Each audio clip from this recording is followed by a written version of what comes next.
Olá, professor, professora, tudo bem com vocês? Sou Carlos Simas, sou PCNP de Matemática. Hoje estaremos aqui discutindo sobre a TPC da semana de 1 a 5 de março de 2021.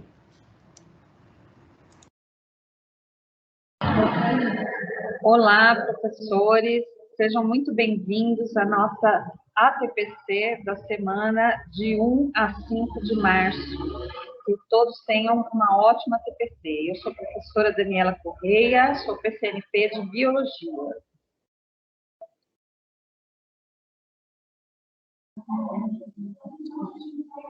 Olá, professoras, professores. Eu sou o Lenildo, professor Lenildo, PCNP de Língua Portuguesa, e também vou estar com vocês neste ATPC. Então, professor, professora, nós estamos aqui para desenvolver a TPC do Programa de Recuperação e Aprofundamento de Língua Portuguesa e Matemática e Ciências da Natureza. Os nossos objetivos são compreender os pilares do Programa Recuperação e Aprofundamento, apresentar um recorte da matriz de habilidades essenciais do caderno Aprender Sempre, exemplificar atividades das habilidades essenciais de língua portuguesa e matemática dos anos finais e ensino médio, potencializar as habilidades de matemática por meio de atividades das ciências da natureza, apresentar o cronograma sequencial digital de atividades e compreender a tarefa coletiva para o desdobramento, visando o planejamento da implementação das sequências de atividades como apoio. Nossa TPC está começando. Então, nós vamos revisitar os pilares do programa Recuperação e Aprofundamento. Como é de conhecimento de todos, o ano passado, o programa Recuperação e Aprofundamento teve início a partir de agosto, entre agosto e setembro. Nós, esse ano, temos aqui à frente como pilares, né? E vale ressaltar aqui que as frentes do currículo, principalmente do currículo, com foco nas habilidades essenciais, que são as habilidades que o aluno deve aprender durante o ano e série. Os recursos didáticos são os materiais impressos e digitais, que um deles é o caderno Aprender. A formação, ela é focada nos usos dos materiais e as avaliações que podem ocorrer tanto do centro de mídias quanto da diretoria de ensino e da escola também nos momentos das ATPCs. As avaliações, elas serão diagnósticas e formativas, composta pela ADE, avaliação diagnóstica de entrada, e a AP, que é a avaliação da aprendizagem em processo. A tecnologia é composta pelo centro de mídias, de uma forma contínua, com apoio à aprendizagem, apoiando sempre a aprendizagem do aluno e do professor também, para que nós possamos conduzir aqui da melhor forma possível a recuperação e aprofundamento da aprendizagem. E o acompanhamento, não deixar ninguém para trás. Aquela questão de resgatar sempre o aluno, trazer a questão da busca ativa e de aspectos que possam fortalecer a presença e a participação do nosso aluno para não deixar ninguém para trás. O foco do que os estudantes devem aprender em 2021 são as habilidades essenciais que foram selecionadas a partir do currículo paulista, desde o primeiro ano do ensino fundamental até a primeira série do ensino médio.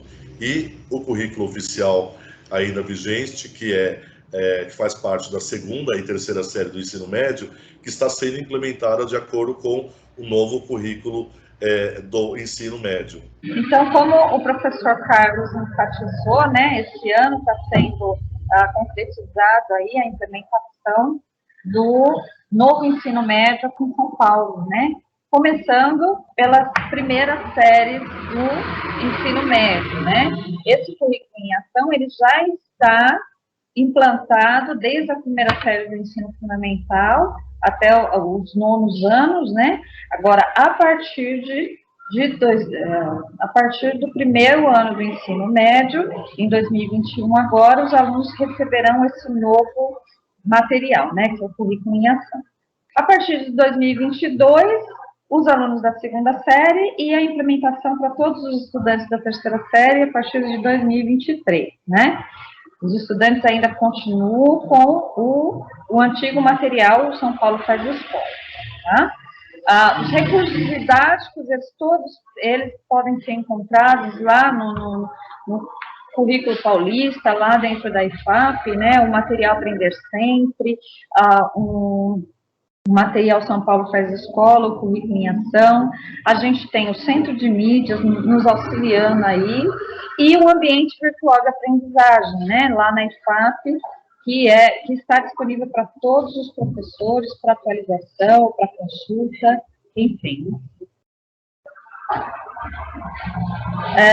Então, como recurso didático, a gente tem a apostila do Aprender Sempre, né, o volume 1, que está disponível nesse primeiro bimestre, aqui, e a partir do segundo bimestre, as outras disciplinas estarão entrando a partir de 8/4, né, 8 de abril, tá? Então, o Aprender Sempre, ele tem o objetivo de apoiar os professores na condução dessas atividades, e o professor continuará contando com os materiais regulares, né?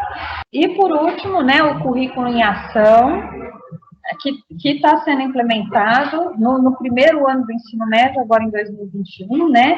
Esse currículo em ação já foi implementado desde os anos iniciais até os anos finais, né, do ensino fundamental, tá? E a partir desse ano começa a ser implementado no ensino médio, a partir da primeira série do ensino médio. Segunda e terceira séries, apenas em 2022 e 2023.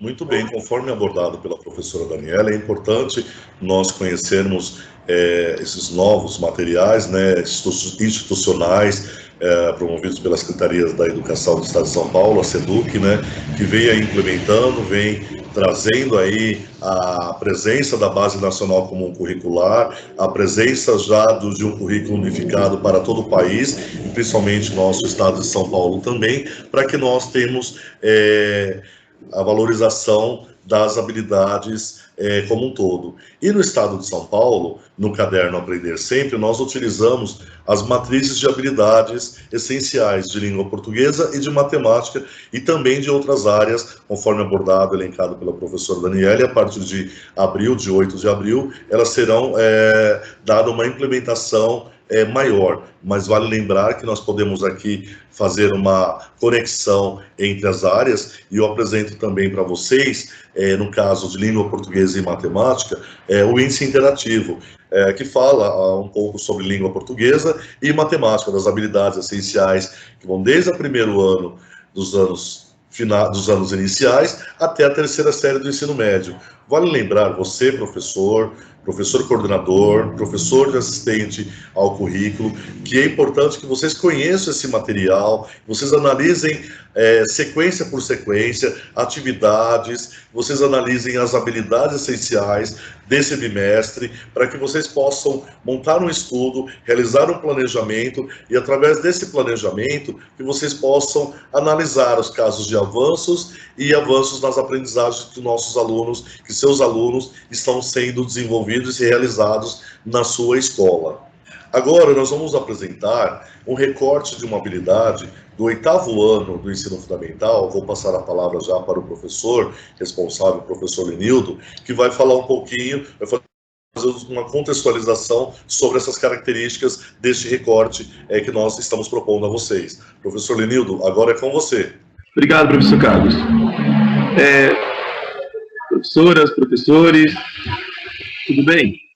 Então, eu quero sugerir para vocês uma abordagem a respeito até mesmo dessa apostila que eu estou usando do Aprender Sempre.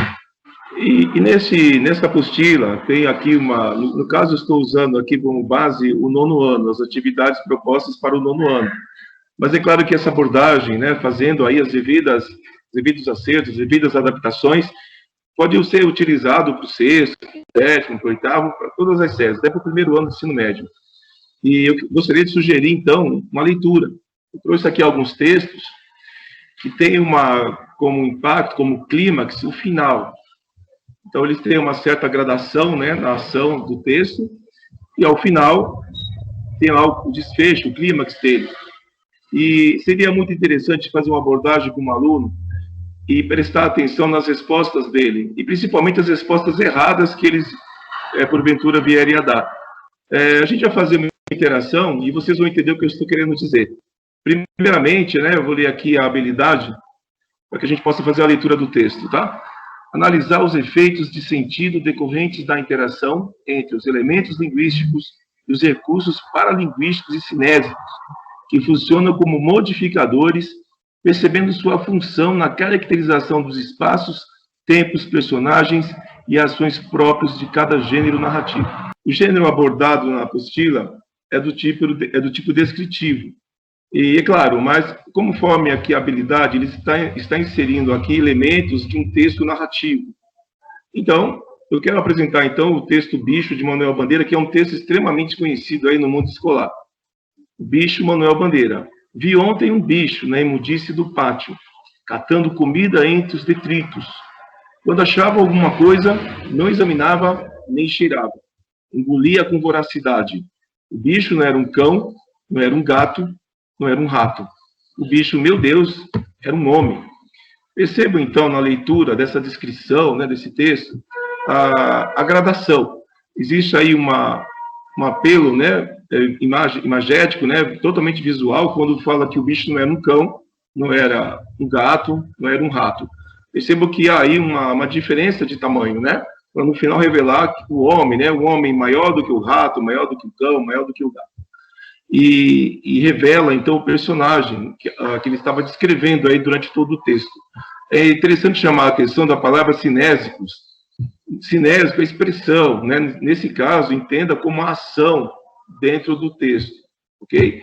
Deixei 4 perguntas aqui, né? Quem, o que, onde, quando, que é justamente para lembrar o aluno a estrutura de um texto narrativo. Texto narrativo, ele responde a 4 perguntas. Quem, o que, onde e quando. Não, quem nós podemos identificar como um bicho, né, o personagem. O que, catando comida entre os detritos, é a ação que se passa no texto. Onde, no pátio, né, onde ele está, né, na imundice do pátio, lá no pátio. Quando, ontem, né, o autor ele deixa bem marcado aí a narratividade desse texto. E esse texto, e essa tira da Mafalda, ela vai trazer também, novamente, essa questão da gradação. Aí o amigo da Mafalda chega e pergunta, e saúda, né? Oi, Sil, fale baixo, tem um doente em casa. Seu pai está doente? Não. Então é sua mãe? Também não. E ao final, nós percebemos lá que quem está doente não é pai nem mãe dela, né? É o mundo inteiro. Sabe que se a gente for fazer um contexto, né, dessa historinha, na época que ela foi publicada, chegaríamos à conclusão que o autor estava tratando do aquecimento global, da poluição dos rios, dos mares, do mal que o ser humano faz aí para o mundo. Mas hoje, pode ser que hoje o aluno entenda isso como uma pandemia. Ele pode, na interpretação dele, entender essa situação da Mafalda como uma pandemia. Ok? E percebo aí, né, a gradação, né? É muito interessante a maneira como o autor sustenta essa narratividade. Então, professores, então dentro dessa questão, né, de agariar as respostas, as inferências dos alunos, né, prestando atenção, inclusive, nas respostas erradas deles, eu quero fazer um convite para vocês. Quero que dêem uma boa olhada nessa imagem que aparece aí agora, né? Percebo aí os personagens, né? A ação que se passa, que um está fazendo aí ao outro, e mais uma coisa, né? A mensagem que nós podemos tirar dessa imagem. Como nós sabemos, né? Esse gênero aí é charge. Bom, então faço aqui questão de lembrarmos a definição de charge, né? Charge é um estilo de ilustração que tem por finalidade satirizar por meio de uma caricatura uma situação ou um acontecimento atual com um ou mais personagens envolvidos. Eu fiz questão até de pegar uma charge mais antiga, né?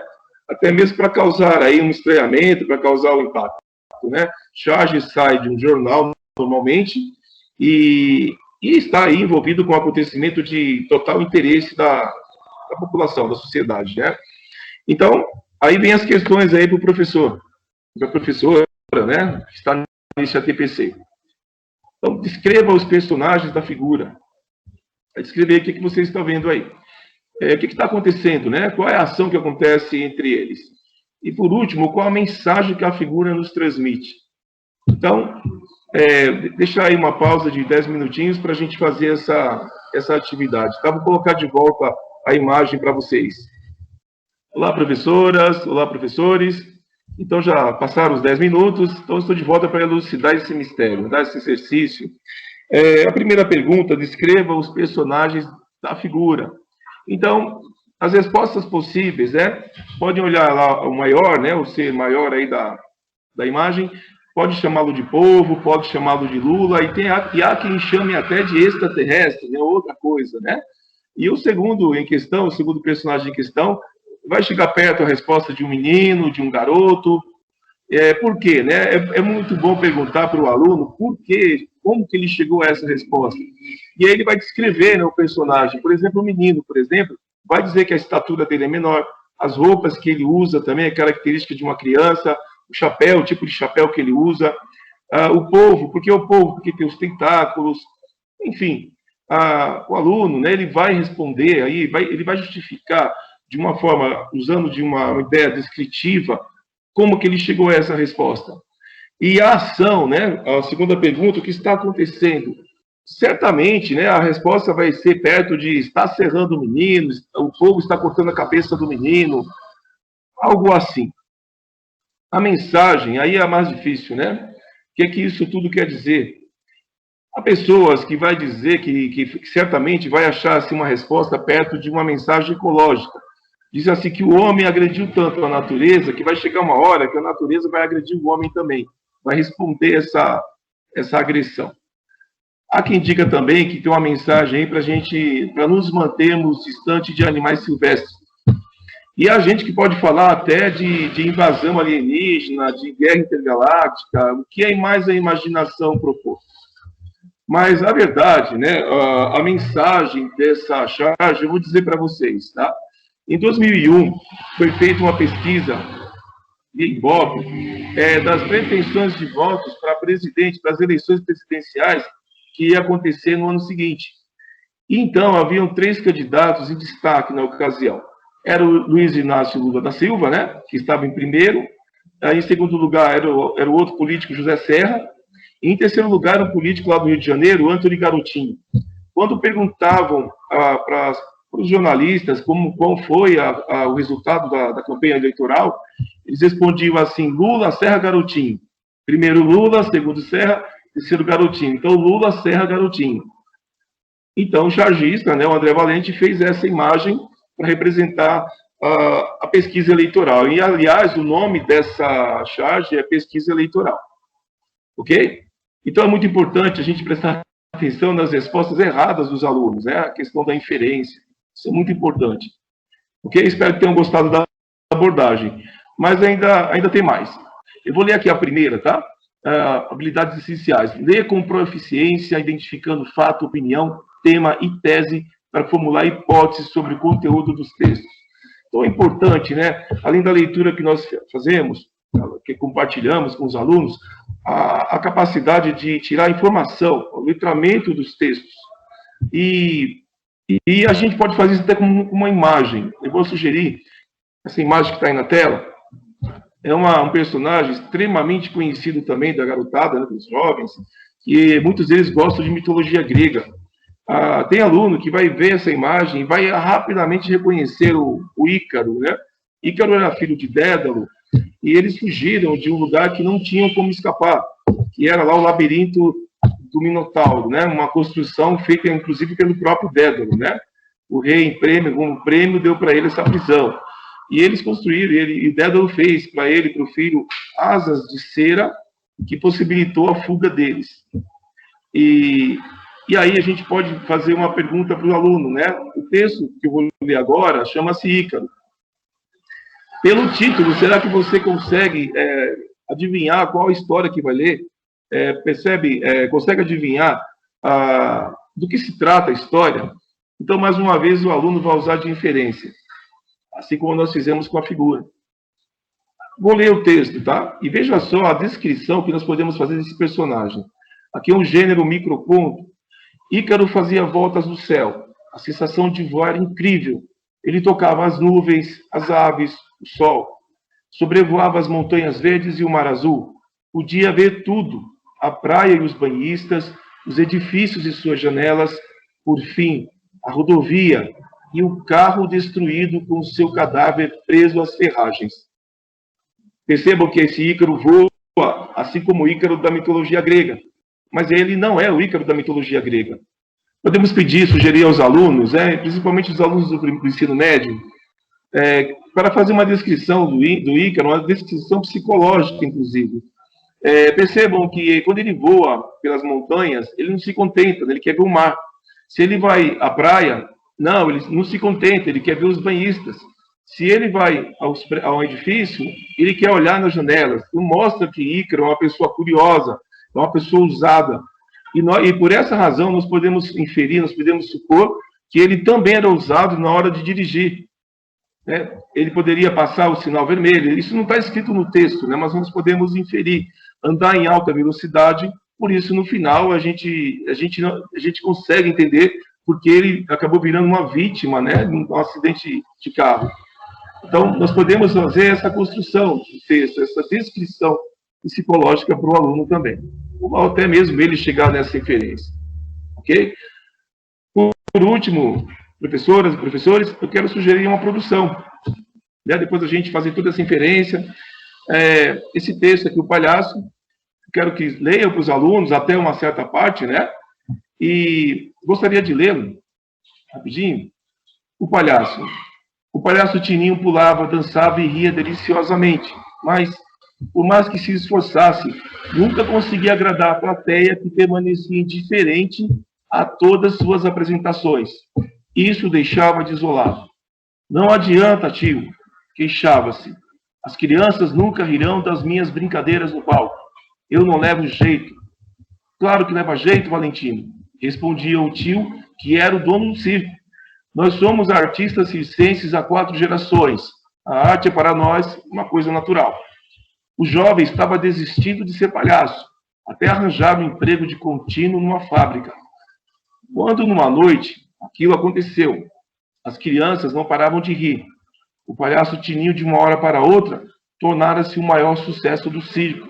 Agradava sem nenhum esforço. Valentino não entendia o porquê daquela reação da plateia. Não mudara nenhuma fala e repetiu todas as piruetas das noites anteriores. Justo aquela apresentação de quarta-feira. Estava exausto, trabalhara o dia inteiro na fábrica. O palhaço saiu do palco sem entender o que lhe acontecera. Sabe por que estão rindo tanto de você hoje, tio? Indagou-lhe o tio, percebendo sua aflição. Não, porque está de cara limpa. Na pressa você esqueceu de pintar o seu rosto. Professoras, professores, eu peço até que ocultem esse final do texto. Quando lerem para os alunos, leia até a parte aí que, assim, palhaço saiu do palco sem entender o que lhe acontecera. E peço para os alunos escreverem o que eles acham, o que eles supõem, o que esse palhaço fez, que o fez tornar tão engraçado naquela noite de quarta-feira. Seria algo interessante, para ver a criatividade do aluno, o que ele pode inferir, o que ele pode supor, o que esse palhaço fez, E no final da aula, depois de ler algumas situações, que eles possam vir a criar, revelar para ele, enfim, por que ele ficou engraçado, Esse texto aqui, eu chamo a atenção, do ponto de vista da ortografia, a palavra contínuo. Contínuo é o português, a palavra em português mesmo, da que nós conhecemos como office boy. Office boy é tão usado aqui, na nossa sociedade, que quando a gente fala o trabalho de contínuo, ninguém imagina que o contínuo é o office boy. E aqui, no caso, o porquê, o porquê separado, o porquê junto, aparece aqui várias ortografias do porquê.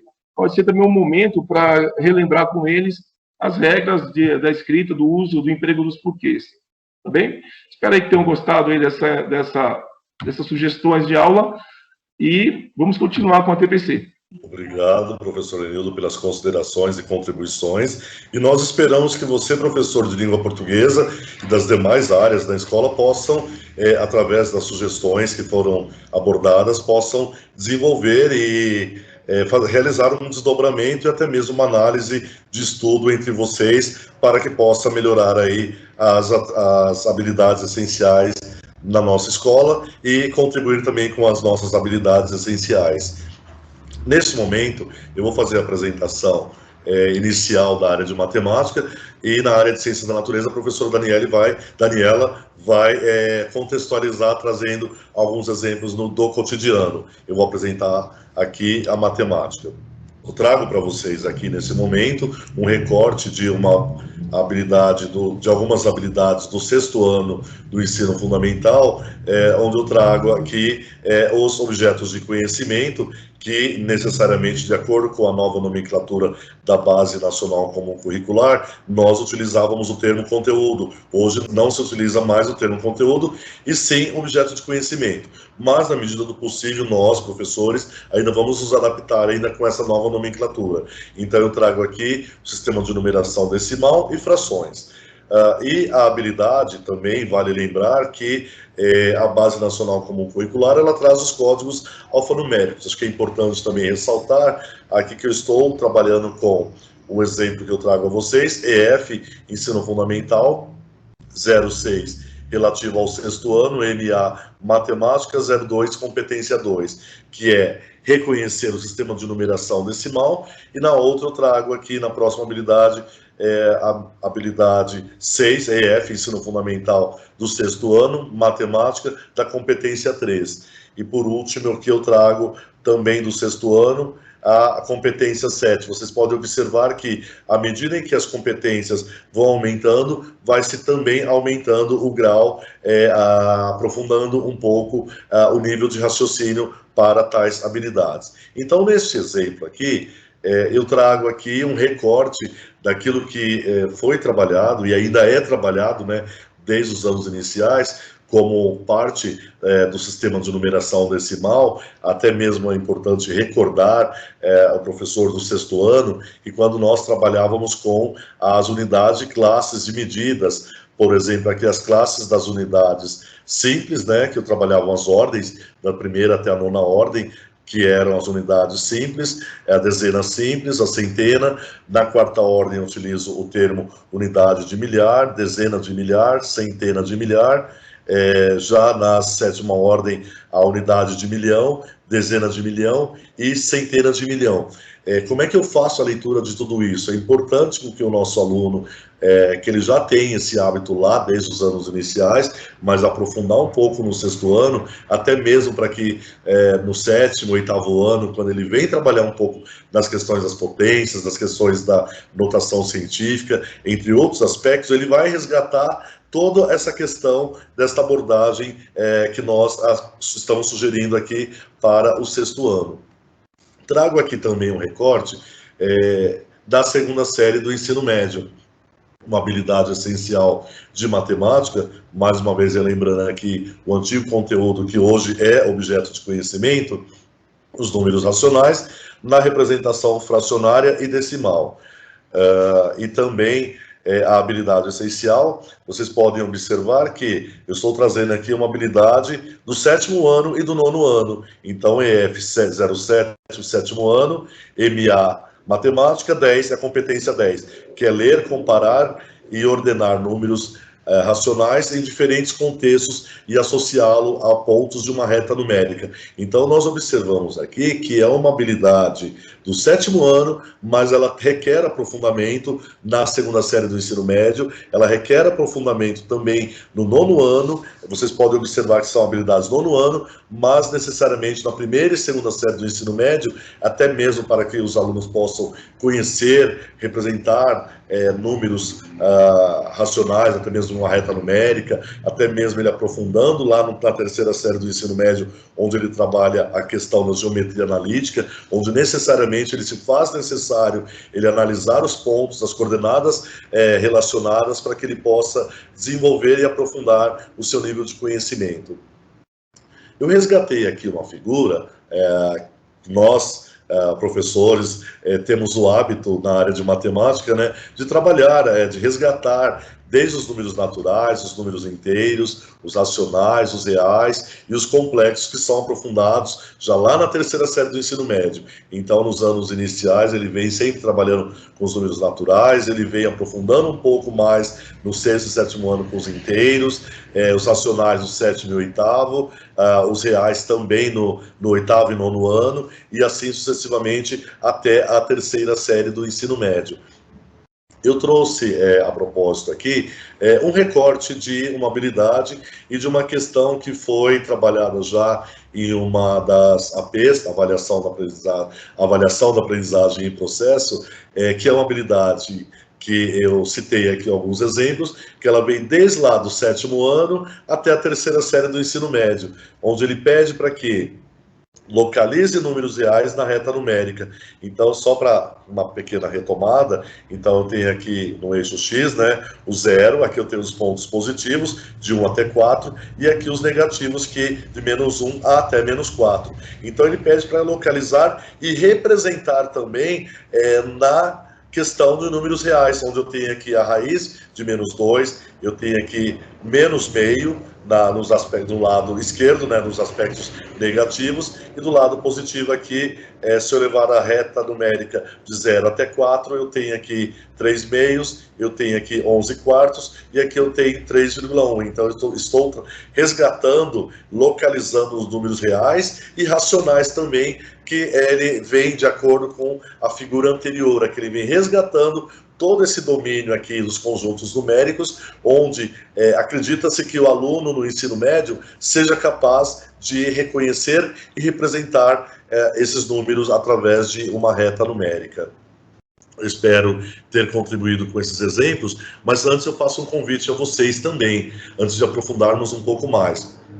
Recentemente, eu desenvolvi com mais 2 professores da rede estadual, inclusive aqui da Leste 2, 2 professores, um de matemática e um professor de biologia, nós desenvolvemos um trabalho de divulgação científica, falando um pouco do controle da qualidade do ar. Quais são as substâncias presentes no ar que têm nos prejudicado tanto? O que tem isso a ver com matemática? Eu convido vocês a assistir o vídeo, a nossa fala, a nossa explanação do trabalho. Lá, só adiantando um pouquinho, nós trabalhamos com a CETESB. O que a CETESB tem a ver com a área de matemática? A CETESB, ela trabalha com o controle da qualidade do ar, nesse caso, né? Ele vem trabalhando algumas questões da área de matemática, ele vem trazendo também algumas questões de monóxido de carbono, da queima de combustíveis fósseis, dos hidrocarbonetos, dos dióxidos de enxofre, e tudo isso ele tem a ver com os nossos problemas respiratórios.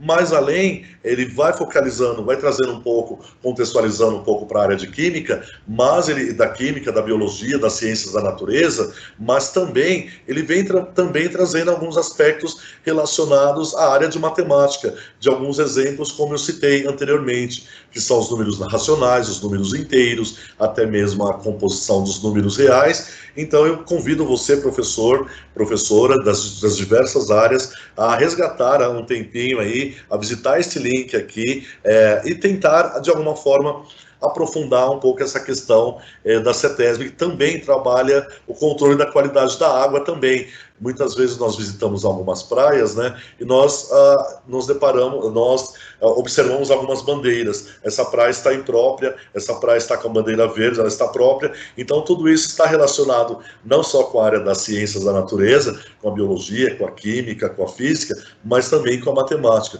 Mas agora eu vou convidar professor especialista na área para que nos traga alguns exemplos práticos do cotidiano. Professor Daniele, agora é com você. Obrigado.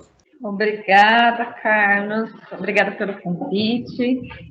E como o professor Carlos falou, né, a gente está no meio desse programa de recuperação e aprofundamento, e aí os outros professores devem se perguntar assim, o que a gente pode fazer a respeito disso, né? Então, eu trouxe aqui algumas sugestões, né? O professor Carlos me mostrou essa sugestão aqui de atividade para a gente trabalhar com os alunos. Eu falei, ótimo, isso é muito bom. Os professores de ciências podem trabalhar isso, os professores de geografia, né? Junto com o professor de matemática, o professor de língua portuguesa também, né? Na interpretação ali do texto, o de matemática na interpretação dos resultados e tudo mais, né? Então, essa primeira atividade aqui, olha, a gente retirou lá da CETESB, né? Mostrando lá os resultados do benzeno e tolueno na atmosfera, né? E aí, pode passar, Carlos? E aí a gente se deparou aqui com uma tabela, né, com alguns valores aqui de concentração máxima diária em microgramas por metros cúbicos. Isso daí são unidades de medida, né, que a gente que é professor de ciências, a gente já começa a trabalhar esses conceitos com os alunos desde o 9º ano, né? Na verdade, até um pouquinho antes, o professor de matemática já trabalha esses conceitos, né? Mas em ciências isso fica muito mais aprofundado, né? Lá em ciências. Então, a gente começa a trabalhar, quando a gente fala de densidade, de massa, de volume, né? Porque as ciências da natureza trabalham muito a química e a física também, né? Introduz a química e a física no 9º ano, tá?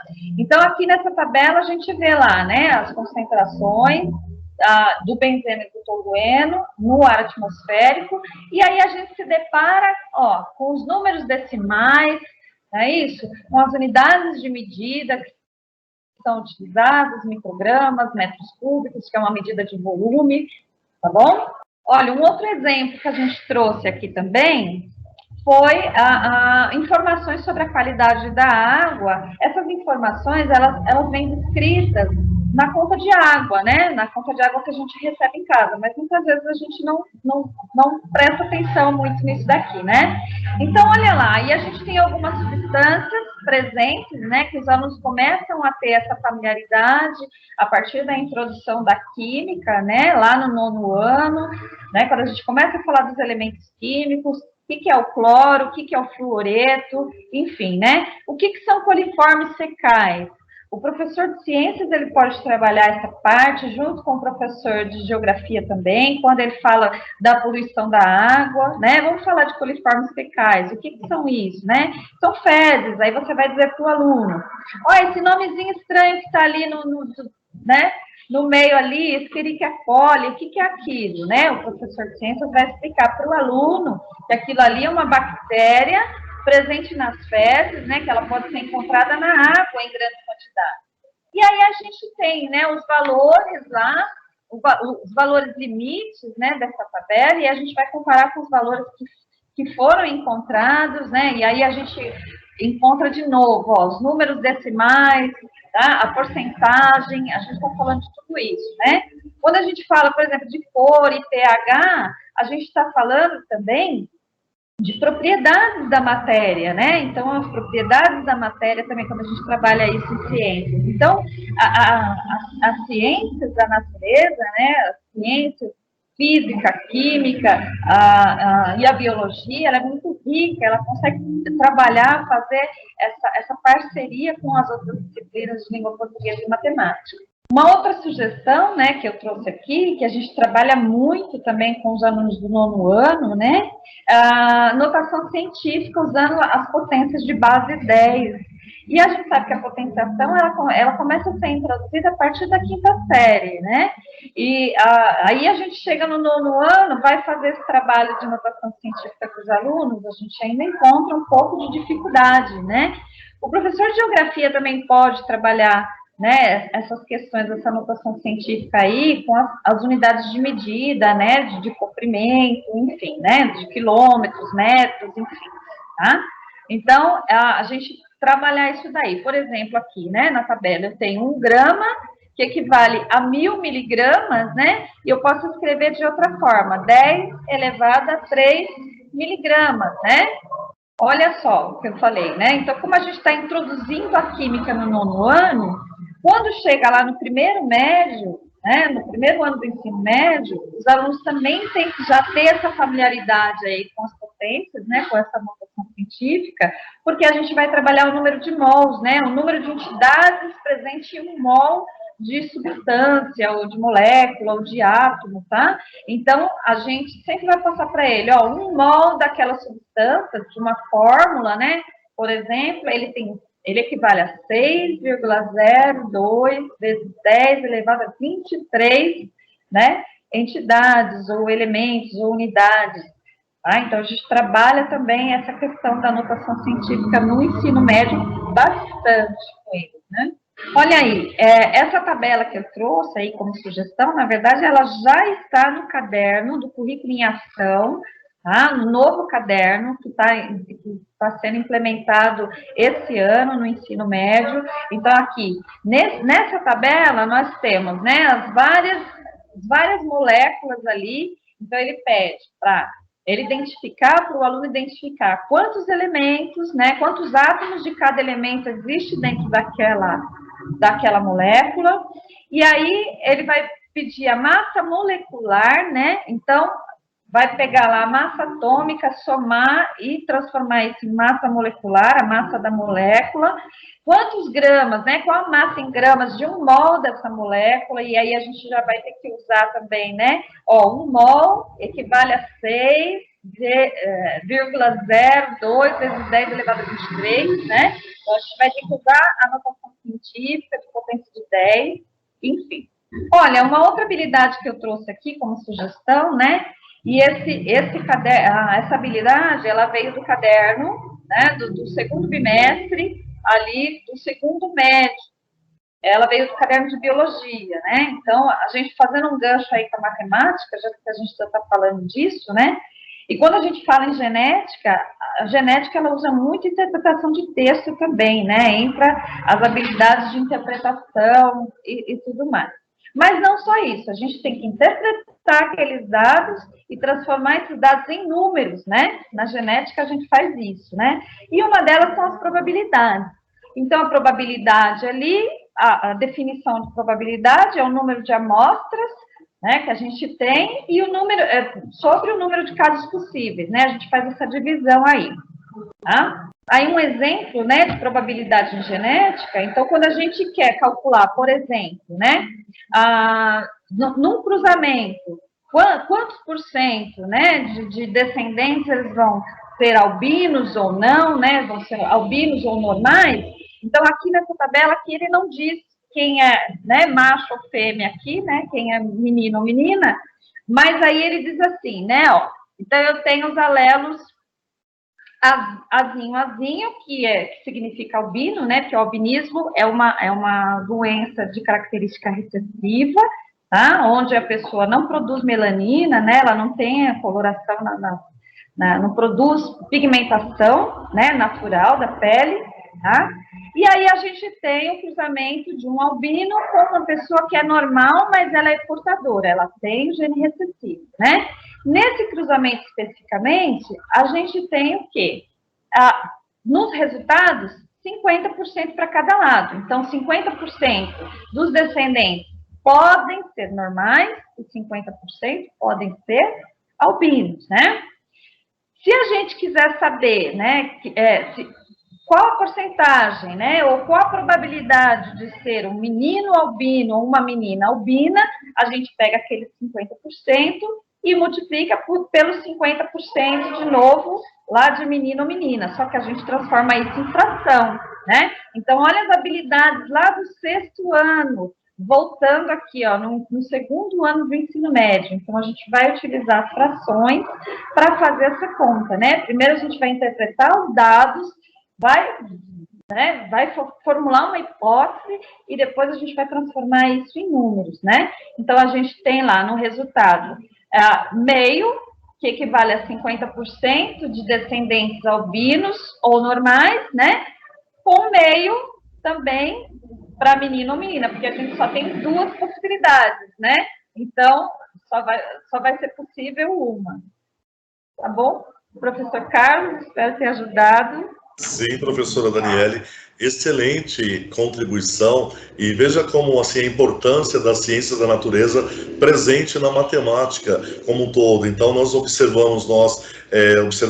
trouxemos aí 2 sugestões da área de matemática, das habilidades essenciais de matemática, que de fato elas vêm conversando aí com os exemplos práticos aí que a professora Daniela trouxe, aprofundando aí alguns exemplos na prática, e isso é de grande importância. Um outro aspecto também que eu gostaria de mencionar, e a professora pode complementar também, é a questão da nanotecnologia, que vem trabalhando aí com as questões das inovações tecnológicas, até mesmo tem grandes contribuições relacionadas à matemática, as questões da notação científica, a questão até mesmo da química, lá quando ele trabalha a questão dos prótons, nêutrons, elétrons, que são potências exponenciais, que acabam, de certa forma, a área da química conversando com a matemática, e a nanotecnologia, a professora Daniela vai exemplificar um pouco melhor, ela vem também trazendo aí toda essa questão de inovação tecnológica, que é o que o nosso aluno também precisa conhecer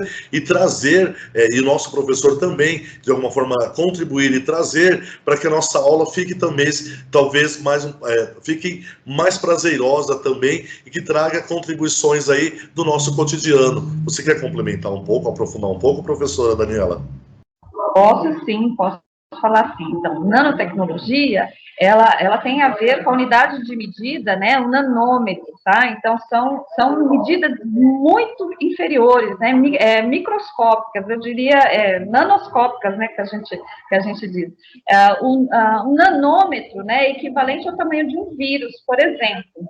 Tá? Então, essa tecnologia, ela é desenvolvida, assim, microscopicamente, digamos assim, né? E ela é muito utilizada na indústria farmacêutica, na indústria, na medicina, né? Na indústria médica, enfim, né? Isso é muito utilizado mesmo. Então, nanotecnologia é uma tecnologia microscópica, tá? Numa pequena definição, é o que a gente, tá? O que eu posso dizer para vocês. Muito obrigado pelas suas contribuições, e nós convidamos agora, professores, professor coordenador, professor de língua portuguesa, matemática, professor de assistência ao currículo. É importante nessa conexão que nós temos aí, juntamente com o Centro de Mídias. Nas segundas-feiras, no canal Gestão, eles já nos adiantam, né, qual a programação, o que será desenvolvido. Nós temos aí o caderno Aprender Sempre, nós temos aí o caderno em ação, né? O currículo em ação também, e nós temos também às quartas-feiras a TPC de língua portuguesa e às quintas-feiras a TPCs de matemática e ciências da natureza, que também vem contribuindo aí com as nossas conexões relacionadas ao aprendizado do aluno e do Aprender Sempre. E também temos a participação da diretoria de ensino, como essa semana de 1 a 5 de março, nós estamos presentes com vocês, e eu trouxe aqui um resgate também aqui, vim resgatar também o cronograma integrado que está acontecendo desde do dia 22 de fevereiro até 26 de fevereiro. Então, nós tivemos aqui, como proposta de atividade, a sequência de atividade 3. E no canal Centro de Mídias, nas aulas do Centro de Mídias, que os alunos também estão assistindo, né? Na sequência de atividade 2, e a partir de 1º de março até o dia 5, nós temos aí, ainda em continuação, a formação do professor com a sequência de atividade 3 e as aulas do Centro de Mídias para os alunos na sequência de atividade 2. E vale lembrar também que a partir da semana de 1 a 12 de março, de 1 a 19 de março, nós teremos aí a aplicação da ADE, que é a avaliação diagnóstica de entrada, que já chegou aqui na diretoria, os diretores, os coordenadores já estão vindo aqui retirar, eles vão realizar a logística na escola, separar por ano e série, para que seja aplicada para todos os alunos. E aí, nessa mesma semana, será disponibilizada a sequência digital de atividades 1. Eu não vou aprofundar ainda, porque o Centro de Mídias está trazendo essas contribuições, nós já temos algum material lá no repositório, como também nós já temos, eu falo repositório, mas também nós já temos aqui no nosso canal do Núcleo Pedagógico algumas informações complementares, inclusive a TPC anterior, que vocês já participaram, já assistiram. Caso não assistiram, podem revisitar, rever o que foi falado, o que foi abordado pela equipe, e dando continuidade nessa semana também. E nós temos aqui, a partir de 22 de março a 26, o aprofundamento e a preparação para a SEI.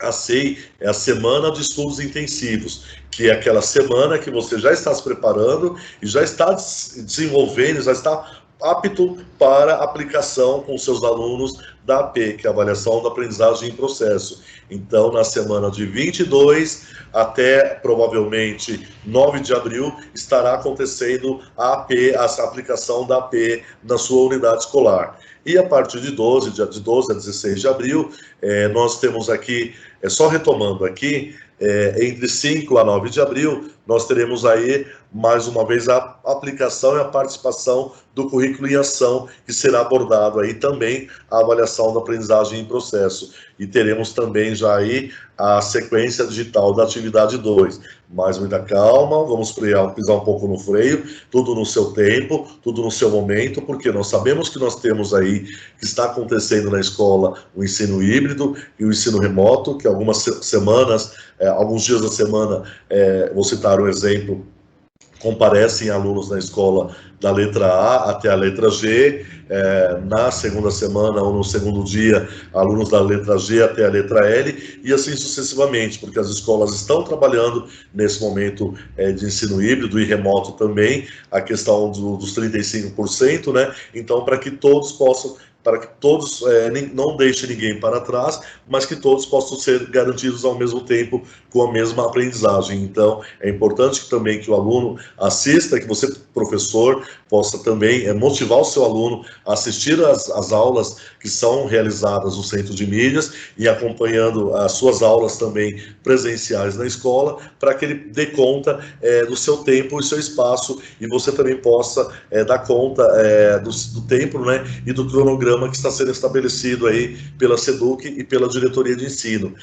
Então, nós temos aí, como para finalizar esse cronograma, né, de 12 a 16 de abril, ainda em continuidade a semana dos estudos intensivos, e na medida do possível, nós vamos estar implementando a questão do cronograma e aprofundamento que está sendo implementado na escola.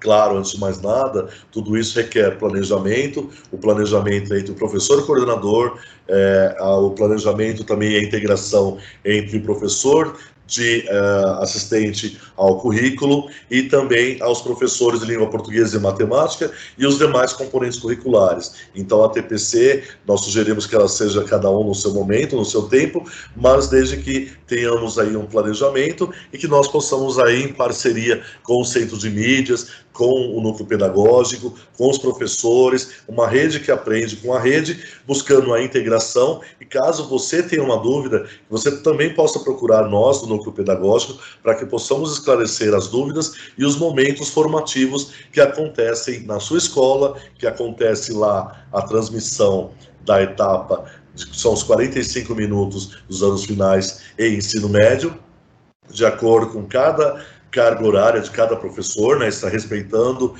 estabelecendo também a carga horária que cada professor tem, para que ele possa desenvolver a TPC, e a transmissão também dos 45 minutos para cada ano e série, que é o desdobramento da escola, né? Nós chamamos de desdobramento da escola, que é o que está acontecendo, essa integração entre o professor coordenador e o professor de assistência ao currículo e o professor da área língua portuguesa e matemática e as demais áreas que estão aí analisando, estudando e conhecendo toda essa questão das habilidades essenciais de apoio ao currículo para o desenvolvimento das habilidades.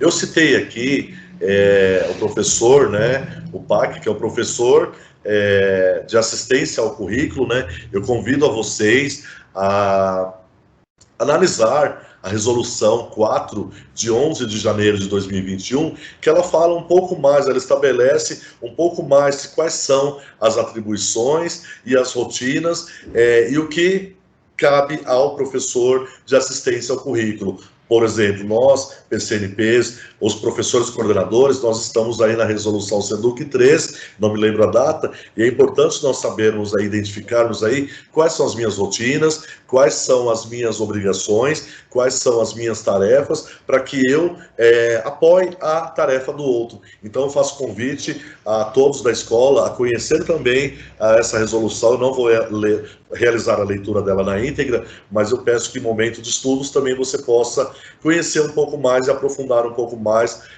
dessa resolução. Caso você tenha dúvida, você também pode entrar em contato com o supervisor da sua escola para que ele possa esclarecer melhor um pouco sobre essa questão dessa resolução. E estamos quase chegando ao fim aí, né? Eu vou só retomar alguns aspectos e algumas situações que nós já falamos, né, durante a nossa PPC, que é o desdobramento do Aprender Sempre, que na realidade é analisar a sequência de atividade 3 do material Aprender Sempre, por ano e série, que atua, e principalmente com a participação do professor de assistência ao currículo, atrelado aí ao professor, auxiliando, né, o professor de língua portuguesa e matemática, e também identificando as dificuldades de aprendizagens e dos conhecimentos que os estudantes têm relacionados às habilidades essenciais. E também o planejamento da implementação da sequência da atividade 3, como também pode ser que esteja na atividade 2 ou na 1, né? Cada escola está aí no seu momento de adaptação, no ensino híbrido, né? Lembrando sempre essa questão, né? Para que possa serem desenvolvidas as habilidades essenciais, mais uma vez, né? Considerando o ensino remoto, né? E o contexto híbrido, né? E também a definição dos indicadores para que o professor possa refletir o seu planejamento depois da sua aula. Os professores presentes, Daniela e professor Leonildo, têm alguma contribuição em relação... Gostaria de reforçar algum aspecto em relação a essa questão do desdobramento, do Aprender Sempre. Vocês sintam-se à vontade. Bom, Carlos, da minha parte, só que os professores, né, sigam as sugestões, né, ou se tiverem alguma dúvida, nos procure, tá? Então, são sugestões só, né, e aí vocês montem as duplas, vocês podem montar essas duplas aí, na escola, fazer as parcerias que vocês acharem que são pertinentes. Isso aí foram algumas sugestões que eu dei aí para os professores, né. E eu já quero agradecer desde já, né, o convite, a participação. Da minha parte é isso, Carlos. Muito obrigado. De minha parte também, gostaria de dizer que espero, né, que essas sugestões sejam de valia, sejam de alguma ajuda para a retomada desses conceitos tão importantes. Afinal, os alunos, eles têm aí essa defasagem, isso é muito notável, né? E a leitura, o resgate de conceitos, isso é muito importante para eles nesse momento. Então, qualquer problema, qualquer dúvida aí, também pode entrar em contato comigo, eu estarei à disposição aqui a todos, tá? Muito obrigado. Nós agradecemos, né? Quase caminhando aí para o final, né? Então, só retomando mais uma vez a proposta de trabalho para a TPC, né? Análise da sequência da atividade 3, o que ensinar e como ensinar. Então, focando sempre nas habilidades essenciais, vamos resgatar, vamos revisitar lá a matriz das habilidades essenciais de língua portuguesa, matemática e demais áreas dos componentes das áreas, né? Analisar os objetos de aprendizagem que eram os antigos conteúdos. Hoje a BNCC e o Currículo Paulista já vem com objetos de aprendizagens e as atividades propostas, né, que você, professora, possa analisar essas atividades propostas e seguir também as orientações metodológicas. Nossas referências, o currículo do Estado de São Paulo, né, o currículo do Estado de São Paulo, eu digo oficial, né, nossas referências são o currículo paulista. Nós temos aqui os links disponíveis para que você possa analisar, o link também disponível do Aprender Sempre, o Centro de Mídias e todos os demais acervo que nós temos no repositório, tanto do Centro de Mídias, como da EFAP, como também o nosso canal do Núcleo Pedagógico, e nós temos aqui como contato, né, o nosso e-mail do Núcleo Pedagógico, que é o delt2npa@educacau.sp.gov.br, como também nós convidamos vocês a conhecer ou a revisitar e analisar também os nossos vídeos disponíveis aqui. Nós já temos aí um acervo também no canal do Núcleo Pedagógico. E também, caso tenha alguma dúvida, também podem escrever aqui, canal npleste2@gmail.com. Então, nós concluímos a nossa ATPC, está terminando.